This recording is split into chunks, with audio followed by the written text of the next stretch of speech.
오늘 대림절 두 번째, 또 성육신과 관련된 두 번째 설교입니다. 오늘은 빌립보서 말씀을 통해서 그 의미를 한번 되새겨 볼 것입니다.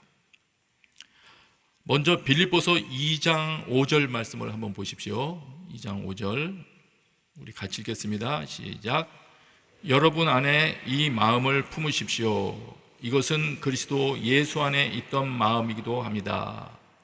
여기 마음이라는 것은 단순한 마음가짐만 말하지 않고요, 사고방식, 또 어떤 태도 다 포함된 겁니다. 여러분 개인 안에든 혹은 공동체라면 공동체 안에 있는 분위기가 예수님께서 그 마음에 가지고 있었던 그런 분위기가 되게 하라, 이런 말씀을 하시는데요, 지금 현재 우리말 번역이나 몇몇 한국어 번역본들을 보면 5절부터 독립된 단락이 시작되는 것 같이 보여집니다. 그런데 다수사본이라고 하는, 특별히 킹제임스 버전은 다수사본을 따라서 번역했는데, 그런 번역들 보면 앞에, 이 5절 앞에 역시 이유를 설명하는 접속사가 들어있습니다. 접속사로 시작을 하죠. 말하자면 이렇게 됩니다. 1절부터 4절까지 해야 되는 이유가 왜냐하면 5절에 있는 그 이유 때문이다. 다시 말하면 앞부분에 3절 4절 보시면 서로 겸손한 마음으로 다른 사람들을 자기보다 낮게 여기십시오 등등의 권면을 하면서 그렇게까지 해야 될 이유가 있느냐? 그러면 있다는 거죠. 왜냐하면 그런 태도가 바로 예수님께서 품으셨던 태도이기 때문이다, 이렇게 설명하는 내용입니다. 당시 빌립보 상황을 좀 이해를 해야 됩니다. 빌립보 교회는 건강한 교회였습니다. 주님을 사랑하는 교회였고, 또 체계도 잘 잡혀있는 교회였고, 한뜻으로 복음 전하는 데 힘썼습니다. 물질로도 선교사들을 후원했던 그런 교회죠. 그런데 그런 교회였는데도 사도 바울의 마음을 아프게 하는 일들이 있었습니다. 빌립보서 4장을 보면 이런 언급이 있습니다. 내가 유오디아를 권하고 순두개를 권하노니 주 안에서 같은 마음을 품으라. 이런 말을 왜 할까요? 서로 다른 마음을 품고 있었기 때문이겠죠. 서로 다른 마음을 품으면 어떻게 될까요? 다툼이 있었겠죠. 빌립보 교회에 아마 중요한 리더로 보이는 유오디아라는 여자와 순두개라는 여자가 있었는데, 이 두 여자가 서로 공동체 안에 다투고 있었다. 이와 같은 양상의 일들이 많이 있었다. 그리고 빌립보서 2장 1절에 보면 그리스도 안에 무슨 격려, 사랑의 무슨 위로, 성령의 무슨 교제, 무슨 자비와 긍휼이 있거든, 이렇게 말씀하시는 걸로 봐서 이 빌립보 교회는 다양한 믿음의 일들이 있었던 것 같습니다. 우리 온누리교회도 매우 많은 사역들이 있죠. 목회자들도 다 파악 못하는 일들이 동시에 많이 진행되고 있더군요. 그런데 그럴 때일수록 같은 생각을 품고 같은 마음을 품고 일해라, 이렇게 말합니다. 그러면서 그 다음 이어지는 말을 보면 이렇게 일하는 사람들도 있기 때문인가 봅니다. 3절 보세요. 무엇을 하든지 이기심이나 허영으로 하지 말고. 혹시 이기심으로 일하시는 분 계신가요? 아니면 허영심으로 그 일을 하고 계십니까? 빌립보 교회에 있었던 모양입니다. 이기심이나 허영으로 하지 말아라. 다른 사람들을 너보다 더 나은 그런 사람들로 여기고 너 일해야 한다. 그리고 4절에 보니까 자기 일만 돌보지 말고 다른 사람들의 일도 돌보면서 일해야 된다, 이렇게 말씀하십니다. 이렇게 말씀하시는 걸로 봐서 그런 부작용들이 이 빌립보 교회에 있다는 말이죠. 예수님 믿는다고 모든 문제가 해결되지는 않습니다. 예수님 믿는다고 해서 모두 하나님께서 기뻐하시는 성품으로 다 변화되는 거 아닙니다. 때로는 배워야 되고 또 교정해야 될 부분도 있는 것이죠. 그래서 그런 사람들에 대해서 그 일을 바르게 하기 위하여 오늘 5절 말씀을 한 겁니다. 5절 다시 한번 보십시오. 여러분 안에 이 마음을 품으십시오. 이 마음을 품어야 됩니다. 왜냐하면 이 마음은 예수님 안에 있던 마음이기도 합니다. 이 마음을 품고 일해야 하나님이 기뻐하시는 일을 할 수 있습니다. 이런 권면입니다. 그러면 지금 2장 5절에서 언급한 예수님 안에 있었던 마음이라는 이 마음은 도대체 어떤 마음이냐, 이걸 우리가 좀 알아야 되겠습니다. 그래서 예수님 안에 있던 마음과 태도를 설명하는 그 다음 9절부터를 좀 살펴보도록 하겠습니다. 한 절씩 읽고 그리고 제가 간단하게 설명하겠습니다. 6절 보세요. 같이 읽습니다. 시작. 그분은 본래 하나님의 본체셨으나 하나님과 동등됨을 기득권으로 여기지 않으시고, 예수님의 신분은 하나님의 본체이십니다. 말하자면 하나님 자신이신 것이죠. 그러나 동등됨을 기득권으로 여기지 않으셨다. 여기 기득권이라는 것은 이것만은 내가 놓을 수 없어, 이거는 내가 꼭 붙들고 있다가 나를 위해 사용할 거야, 마치 그런 어떤 자기의 위치나 그런 것이라고 할 수 있습니다. 나 이거는 놓을 수 없어, 그렇게 여기지 않았다는 겁니다. 자기 신분을. 자, 그러면 어떻게 하셨느냐? 7절 같이 있습니다. 시작. 오히려 자신을 비워 종의 형체를 가져 사람의 모양이 되셨습니다. 자기 신분을 움켜쥐지 않고 스스로 내려놓으셨대요. 내려놓은 다음에 내려놨으니까 나 이제 아무것도 안 할 거야, 이렇게 말한 게 아니고 종의 형체를 가지셨다. 스스로 손을 내밀어서 다른 걸 잡았다는 겁니다. 다른 거를. 근데 뭘 잡았냐면 종의 형체를 자기 것으로 받아들였대요. 하나님 신분 내려놓고 종의 형체를 받아들였다. 그 다음 사람의 모양이 되셨습니다. 이렇게 이어갑니다. 인간이라는 존재 영역 속으로 하나님께서 진입해 들어오셨다. 그러면서 빌립보서는 아주 신중하게 말을 기록합니다. 사람의 모양이 되셨습니다. 단순히 하나님이 사람이 됐습니다 이렇게 말하지 않고요, 7절에서는 사람의 모양이 되셨습니다. 이거는 이런 걸 염두에 둔 겁니다. 신이신 하나님께서 사람 몸을 입고 인간 세계에 들어오셨으나 그렇다고 해서 죄가 있는 사람과 똑같지는 않다. 사람과 다른 존재라는 걸 말하는 게 아니고요, 죄는 없으시다. 히브리서에 나와 있는 거 기억나시죠? 죄 문제에 있어서만큼은 구별을 하면서 표현하려고 이렇게 신중하게 기록했습니다. 사람의 모양이 되셨습니다. 자, 8절 보세요. 8절 같이 있습니다. 시작. 그리고 그분은 자신을 낮춰 죽기까지 순종하셨으니 곧 십자가에 달려 죽으신 것입니다. 그런데 예수께서는 사람의 모양이 되신 것으로 그치지 않으셨습니다. 자, 이제 나 충분히 낮아졌지? 여기서 그친 게 아니고요, 사람으로서도 가장 밑바닥, 고통당하고 죽임당하는 것보다 더 밑바닥이 어디 있겠습니까? 그것도 저주받은 죄수의 자리까지 내려갔다는 거예요. 한 사회에서 버림받고 이 사람은 활동하지 못하게 해야 돼. 그럼 그 사람은 어떻게 하죠? 감옥에 가두지 않습니까? 격리하는 거죠. 정말 이 사람 위험하다 그러면 어떻게 합니까? 사형을 하지 않습니까? 완전히 버림받는 것이죠. 예수님이 그렇게 됐다는 거예요. 죽임당하시는, 사형 틀인 십자가에서 죽임당하시기까지 그걸 겪으셨다. 낮아진 상태에서 완전한 버림받는 위치까지 내려가셨다. 이런 태도는 단순히 국어사전적인 겸손, 이런 걸로는 설명이 안 되는 겁니다. 예의 바르고 착하고 이런 성품 가졌다고 이런 길을 택할 수 있습니까? 그렇지 못합니다. 예수님 내면에 엄청난 강한 힘이 있었을 겁니다.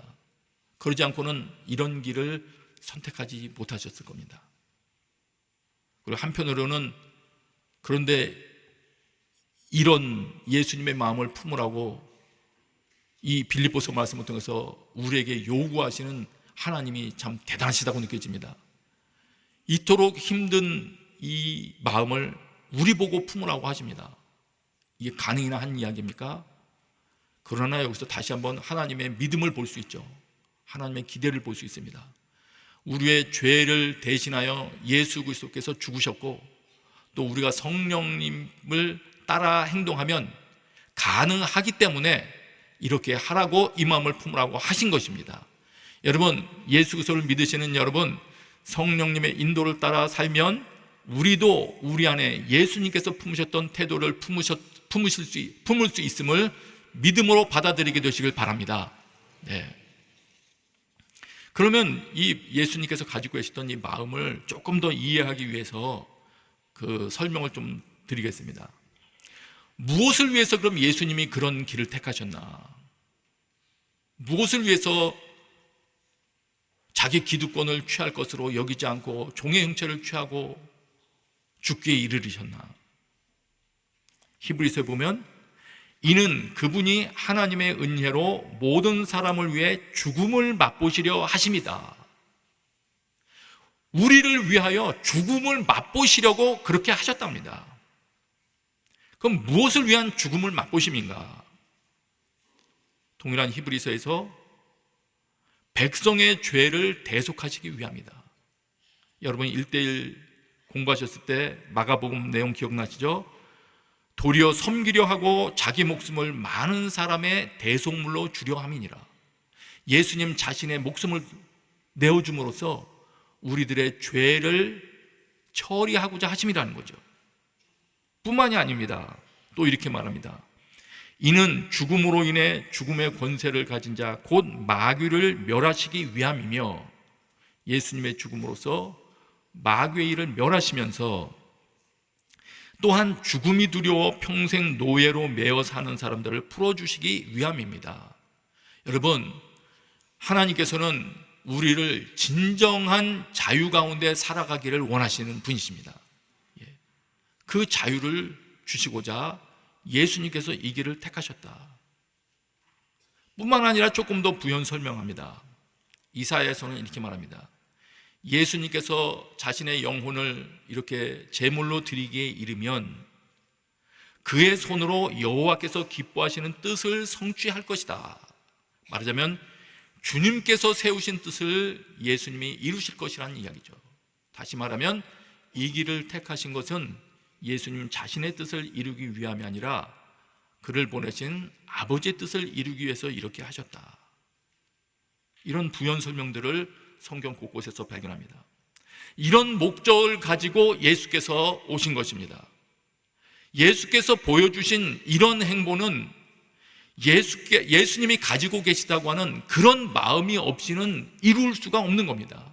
우리는 그 마음, 빌립보서에서 보여준 그 마음을 겸손이라고 부릅니다. 빌립보서는 겸손이라고 부르는데 국어사전적인 겸손으로는 감당이 안 되는 마음이요 행동이죠.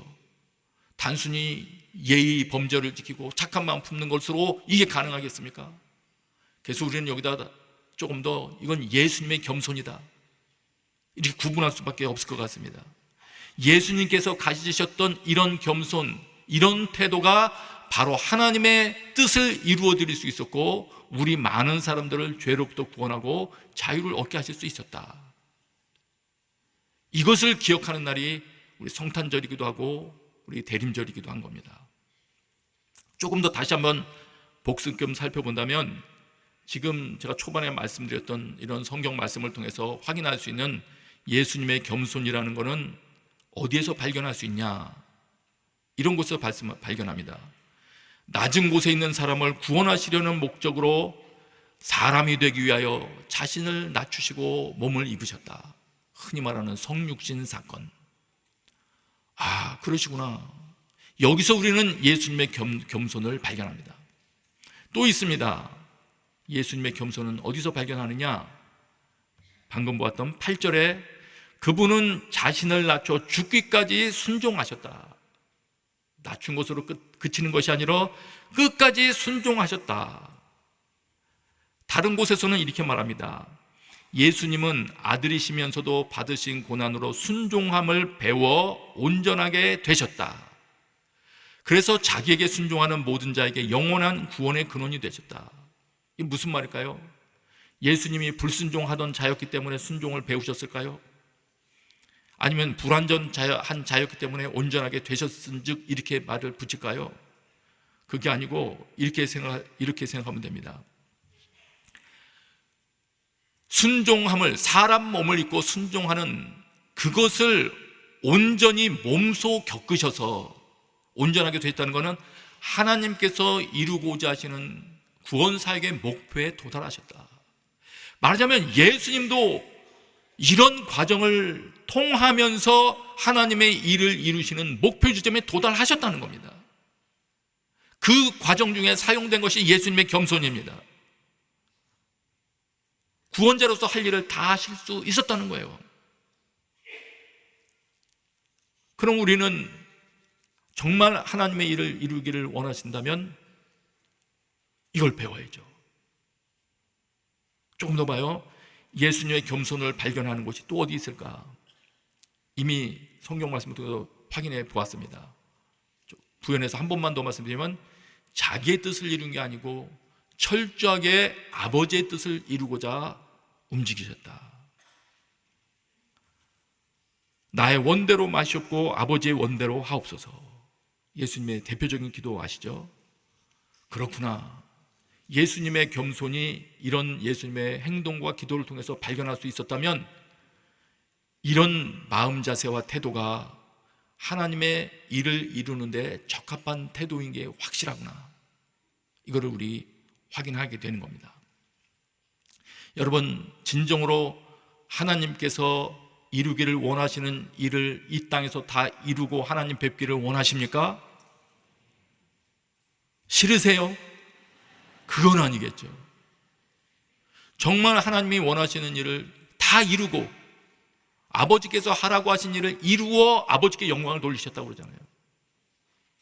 하나님, 저에게 맡긴 사명 다 했습니다. 이 말 한마디를 남길 수 있다면 얼마나 좋을까요? 오늘 3부 예배 참석한 모든 분들이 그런 고백을 하게 되시기를 바랍니다. 그런데 그렇게 하기 위해서는 예수님께서 가지셨던 이 겸손의 반응이 필요하다.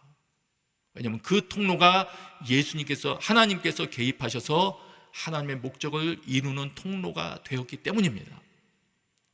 여러분, 그 통로가 여러분에게도 형성되게 되시길 다시 한번 축복합니다. 자, 하나님은 그러면 그렇게 겸손으로 반응한 예수님을 어떻게 하셨나, 어떻게 대우하셨느냐. 9절 보세요. 9절 같이 한번 읽습니다. 시작. 그러므로 하나님께서는 그를 지극히 높여 모든 이름 위에 뛰어난 이름을 주셨습니다.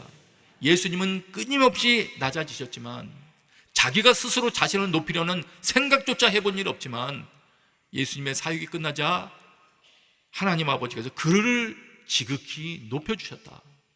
여러분, 우리를 높이시는 분은 하나님이십니다. 낮아질 때 내가 이대로 계속 낮아지면 어떡하나 근심하지 마세요. 그런데 목적이 있으시더라고요. 예수님을 다시 높여주시는데 목적이 10절. 이는 하늘과 땅과 땅 아래에 있는 모든 사람들이 예수의 이름 앞에 무릎 꿇게 하시고, 하나님의 통치를 받게 되는 상태를 말하는 거 아닙니까? 하나님께서 그토록 원하셨던 하나님의 통치를 모든 이들이 받는 일이 발생한다. 여러분, 하나님께서 우리를 사랑하셔서 개입하실 때 사용하시는 최고의 수단이라고 한다면 우리를 다스려 주시는 것이에요. 다스림은 우리를 공포에 떨게 하거나 자유를 속박하는 게 아닙니다. 사랑하지 않는 사람의 삶이라면 관여하기조차도 안 하실 거예요. 하나님이 우리 삶에 개입하셔서 도와주시는 그것의 최고의 모습은 다스려 주시는 거예요. 하나님의 다스림을 사모하게 되시길 바랍니다. 그리고 또 있습니다. 11절. 모든 입으로 예수 그리스도를 주라 시인하게 하셔서 하나님 아버지께 영광을 돌리게 하시려는 것이다. 아버지께 영광 돌린다는 것이 무엇입니까? 내 삶을 통해서 하나님이 드러나는 거예요. 입증이 되는 거예요. 하나님이 옳으시구나, 저분의 가르침이 맞구나. 이 일들이 무엇을 통해서 일어난다고요? 겸손이라는 통로를 통해서 이루어진다는 겁니다. 하나님은 바로 이 역할로 우리를 오늘 초대하고 계신 겁니다. 이중적인 의미가 다 있는 것 같아요. 한 의미는 우리를 겸손이라는 통로로, 그래서 많은 사람들이 하나님의 다스림 가운데 들어가게 하고 우리의 삶을 통하여 많은 이들이 하나님의 놀라우심을 깨닫게 되는 그 직무 가운데로 우리를 부르시는 것이기도 하고, 또 한편으로는 우리 또한 하나님의 통치를 온전히 받으며 하나님의 영광을 드러내는 삶을 사는 거죠. 그것이 우리에게 매우 유익하기에 하나님이 그 자리로 우리를 초대하시는 것입니다. 그 초대가 오늘 여러분에게 전달되고 있는 겁니다. 자, 예수님을 이렇게 하나님이 높여주셨는데 이 땅에서도 겸손하게 될 때는 하나님이 높이시더라고요. 이 땅에서도 여러 사례 중에서 그 중에서 구약에 나오는 태도 하나, 사례 하나를 나누고 싶습니다. 심지어는 교만했던 자조차도 겸손을 회복하면 하나님이 선대하시는 모습이 나오더군요. 역대하 33장에 보니까 므낫세라는 왕이 나옵니다. 하나님께 불순종한 악한 왕이죠. 그는 드디어 포로로 잡혀 코의 고리를 꿰어, 참 비참한 상태죠. 사슬로 묶여서 바벨론으로 끌려갔다. 근데 그러는 고난 가운데 이런 일이 발생했다고 합니다. 역대하 33장 12절 우리 같이 읽어요. 시작. 그는 고난 가운데 하나님 여호와의 은혜를 구하고 그 조상들의 하나님 앞에서 매우 겸손해졌습니다. 이거 은혜입니다. 하나님 구하게 되는 것 자체가 은혜인데, 그는 고난 가운데 여호와의 은혜를 구하게 되었고, 그리고 하나님 앞에서 겸손해졌대요. 오늘 우리도 대한민국도 이렇게 되었으면 좋겠어요. 그런데 이렇게 될 때 나타나는 증세에 제 눈이 딱 주목이 되더라고요. 33장 13절 보세요. 눈으로 보세요. 그리하여 므낫세는 여호와께 기도드렸고, 겸손해야 기도가 나오는구나. 기도는 겸손한 자에게서 나오는 것이구나. 기도드리자 어떤 일이 발생합니까? 여호와께서는 그의 맹세에 마음이 움직여 그의 간구를 들어주셨습니다. 여호와께서는 므낫세를 그의 나라 예루살렘으로 돌려보내셨습니다. 그러자 므낫세는 여호와가 하나님이심을 알게 됐습니다. 여러분, 겸손할 때 기도가 회복됨을 주목하시기 바랍니다. 아합이라는 악한 왕도 있었어요. 아내 때문에 망한 왕이라고도 할 수 있죠. 그 아합 왕도 자기 옷을 찢으며 하나님 앞에 겸비해져서 금식했을 때, 그때 하나님께서 그렇게 말씀하세요. 아합이 내 앞에서 겸손해진 것을 보느냐? 그가 내 앞에서 겸손해졌으니 내가 그의 시대에는 재앙을 내리지 않겠다. 하나님의 은혜를 베푸시더라고요. 겸손한 자에게 은혜를 주신다. 성경 곳곳에서 말씀하는 겁니다. 하나님은 거룩한 곳에 계신 분이시지만 통회하고 마음이 겸손한 자와 또한 함께 하시는 분이래요. 왜냐하면 겸손한 자의 영을 소생시키고 통회하는 자의 마음을 소생시키시려는 의지가 있기 때문이에요. 많은 실패를 거듭하신 분이 계십니까? 오늘 겸손함으로 주님 앞에 나가게 되시길 바랍니다. 예. 사람 입장에서 볼 때 겸손으로 회복하는 길은 다른 게 아니에요. 하나님이 하나님이시고 나는 피조물이구나, 이거를 인식하는 것으로부터 시작되는 거예요. 나의 모든 자원은 하나님이 공급해 주시는 것이구나, 하나님이 없이는 나는 존재할 수 없는 것이구나, 여기에 대해서 이 사실을 직시함으로부터, 자기 존재를 바르게 직시함으로부터 겸손이 시작되는 겁니다. 그럴 때 자기 중심으로부터 기도가 열리는 거예요. 여러분, 최근 벌써 수개월 동안 기도가 말라붙어 버려진 사람들이 있습니까? 조심스러운 말씀이지만 여러분 마음이 교만해져 있어서 그럴 가능성이 있어요. 입술로는 교만하다는 말 안 하실지 모르겠지만 하나님을 하나님으로 인정을 안 하고 있는 거예요. 아니면 자기의 현실을 지금 모르는 거예요. 자기 현실이 얼마나 위기 상황인지 피부에 안 와닿은 거예요. 아니면 므낫세처럼 끌려감을 경험해 보지 못한 거예요. 기도가 사라진 거예요. 경고예요. 신약 곳곳에도 나옵니다. 몇몇 장면 언급해 드린다면 자기 아들의 문제로 아들이 귀신 들려서 그 문제를 해결해 보려고 애쓰고 찾아다녔던 아버지가 나오죠. 제자들도 고쳐 해결을 해주지 못하고 어느 날 이 아버지가 예수님을 찾아갑니다.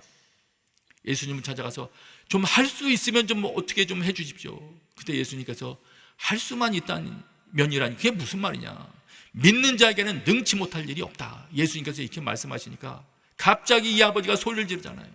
제가 믿습니다. 내가 믿음이 없는 걸 도와주십시오. 여러분, 자신의 절박한 상황, 자기 자녀 문제조차도 해결할 수 없는 절박함을 아는 부모는 주님 앞에 나가게 되어 있는 겁니다.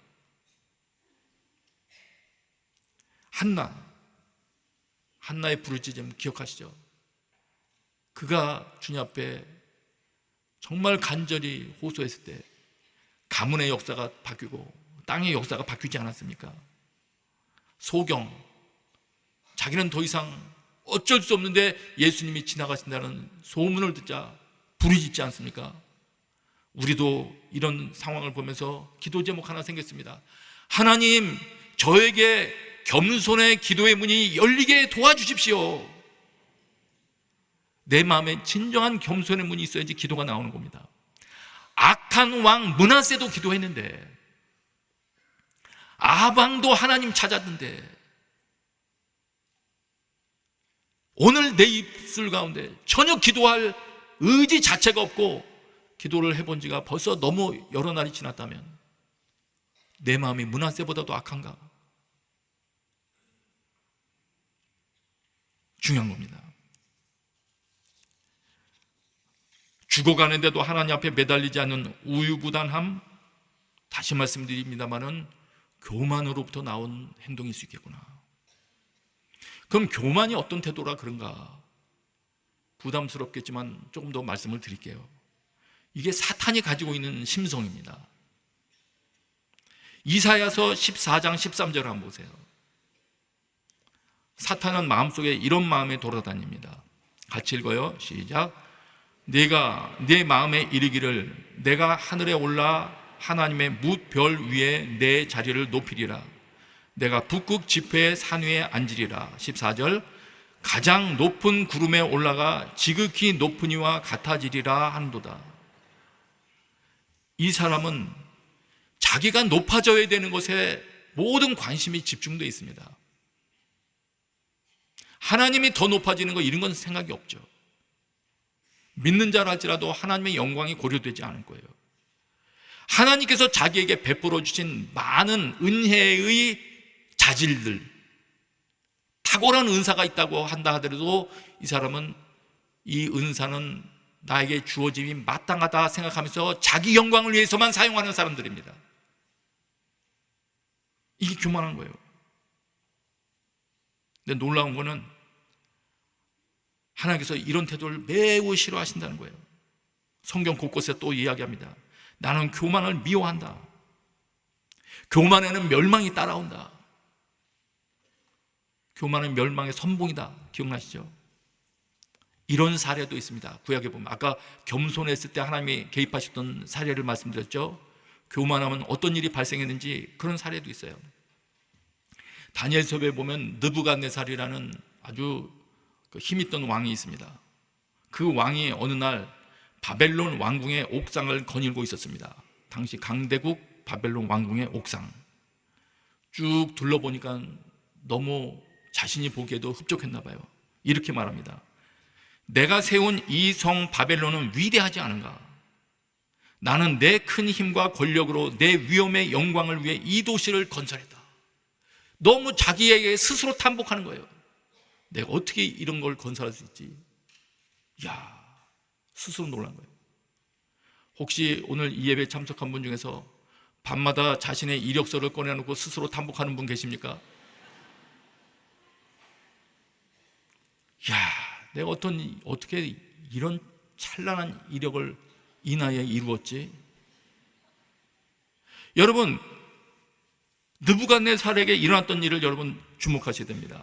아까 위대하지 않은가 하면서 내 위엄의 영광을 위해 이 도시를 나는 내 큰 힘과 권력으로 건설했다라고 하는 때 바로 이어지는 다음 절에 이렇게 되어 있습니다. 그 말이 왕의 입에서 떨어지기도 전에 하늘에서 소리가 내려왔습니다. 느부갓네살 왕아, 너에게 선언한다. 이 나라의 왕의 자리는 너에게서 떠났다. 하나님이 내려버리십니다. 하나님. 그래서 느부갓네살 왕은 나중에 회복되긴 했습니다만은 짐승처럼 살아가는 경험을 하게 되죠. 사탄의 태도. 아까 일부 예배 끝나고 난 다음에 그 어떤 젊은 분이 저한테 다가오시더니 질문하시더라고요. 이제 이런 설교 쭉 듣고 난 다음에 질문하신 거죠. 교만과 자신감의 차이는 뭔가요? 너무 좋은 질문이었어요. 이제 답변 여러분에게도 드리려고요. 우선 교만이냐 자신감이냐 이거를 구분하는 기준은 내가 하나님을 하나님으로 인식하고 나는 피조물이라는 걸 인식하고 있느냐 여부로부터 출발이 되는 겁니다. 하나님을 하나님으로 인식하고 나는 피조물이다. 지금 나에게 있는 모든 것은 하나님이 부여해 주신 것에 불과하다 라는 것을 인식하는 사람은 하나님께서 탁월함을 주셨을 때 자신감을 가지고 활용할 수 있습니다. 그러나 그걸 자신의 교만으로 드러내는 것이 아니라 자기의 영광을 위해 쓰는 게 아니고 하나님께서 주신 것이니 그걸 활용하여 마음껏 활용하여 하나님께 영광을 돌리겠다. 이런 사람은 그 일을 하다 자신이 낮아진다 하더라도 개의치 않습니다. 어차피 그것이 하나님께 주신 것이라는 것에 대한 믿음이 있는 사람이니까요. 이것이 합당한 자신감입니다. 하나님을 잊어버리고 이건 내 거야, 내 실력이야, 그거는 교만이죠. 구분이 되셨습니까? 어쩜 이렇게 설명을 잘하죠? 이거 교만 아닌가? 큰일 났네 이거. 그래서 이제 설교에 여기까지 왔는데 그러니까 생각을 이제 해보셔야 됩니다. 그러면 사탄의 태도와 예수님이 가셨던 태도 두 개를 다 우리가 들었는데 지금 내 마음 상태는 누구 태도와 유사한가? 이걸 이제 확인을 해야죠. 비교를 해보십시오. 나는 공동체 내에서든지 직장에서든지 정말 하나님을 영광을 위하여서는 마음껏 자신감 있게 쏟아붓는 자인가? 그리고 얻어지는 모든 것에 대해서는 정말 하나님 기억하면서 하나님 감사합니다 이런 고백이 있는 자인가? 아니면 비교하여 내가 조금 뭐가 안 되면 씁쓸해하며 무너지는 자인가? 여러분, 오늘 여기 모여있는 모든 분들은 예수님의 성품을 닮은 자가 되시길 축복합니다. 그럴 때 그 예수님의 겸손의 성품을 통하여 아까 말씀드렸잖아요. 하나님께서 일을 이루신다. 하나님이 개입하셔서 여러분을 통로로 쓰셔서 주변에 하나님의 통치가 임하게 하시고 하나님의 영광이 드러나게 하신다. 여러분, 그렇게 사는 분들 되게 되시길 축복합니다. 이 시간 같이 한번 기도하겠습니다. 이 시간에 기도할 때 하나님 저에게 은혜를 베풀어 주십시오. 저에게 은혜를 베풀어 주셔서 예수님의 마음으로 살아 하나님께서 정말 기뻐하시고 이 땅에 이루셨던 뜻을 이루는 그런 삶 살게 하여 주옵소서. 자기 영혼을 마음껏 축복하며 기도하십시다. 아버지 하나님, 하나님의 도우심을 구하며 나아갑니다. 하나님, 진정으로 예수님 안에 있었던 예수님의 겸손의 그 마음이 내 마음에 자리 잡게 하여 주옵소서. 주님, 그 태도로 살아가는 은혜를 허락하여 주시옵소서. 주님께서 나에게 주신 귀한 자질들 기쁨과 감사함으로 유감없이 사용하며 하나님의 영광을 높여드리며 많은 다른 이들을 돕는 데 사용하게 하여 주옵시고, 또한 하나님 부족한 모든 부분에 대해서도 오직 하나님의 은혜만을 구하며 씁쓸해하지 않으며 하나님께서 기뻐하시는 그 순종의 자리로 나아갈 수 있는 그런 자 되게 하여 주옵소서. 오직 나의 삶을 통하여 주님께서 영광 받기를 구하는 자 되게 하여 주시옵소서. 예수님의 이름으로 기도합니다. 아멘.